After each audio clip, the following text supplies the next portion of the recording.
না আসলে আমি আমি আমি ক্যামেরার মানুষ, আমি ক্যামেরার সামনে কথা বলতে পছন্দ করি এবং ক্যামেরার সামনে যে জিনিসগুলো আমি দর্শককে বললে বা করলে দর্শক হ্যাপি হবে, আমাকে সাধুবাদ জানাবে, আমি।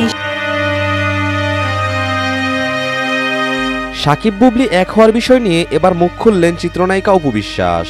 গতকাল থেকেই বিভিন্ন ইউটিউব চ্যানেল এবং গণমাধ্যমে বুবলি শাকিব এক হওয়ার বিষয়টি নিয়ে গুঞ্জন চলছে।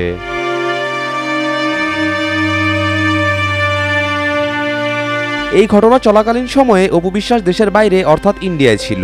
সেখান থেকেই সবকিছু পর্যবেক্ষণ করছিল এই নায়িকা।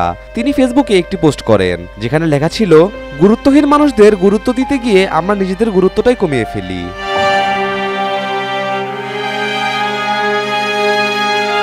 অপু বিশ্বাস তার এই পোস্টে অনেক কিছু ইঙ্গিত করতে চেয়েছেন। মূলত তিনি বুঝিয়েছেন শাকিব তার কাছে গুরুত্বহীন, এরকম মানুষদের জীবন থেকে ঝেড়ে ফেলাই ভালো।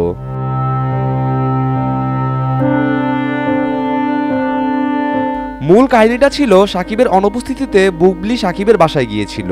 সেদিন ছিল শেহজাদ খান বীরের জন্মদিন। শাকিবের বাসায় গিয়ে শাকিবের মায়ের সাথে ছেলের কেক কেটেছেন এই চিত্রনায়িকা। ভক্তদের বুঝতে বাকি ছিল না কি চলছে বুবলির মনে।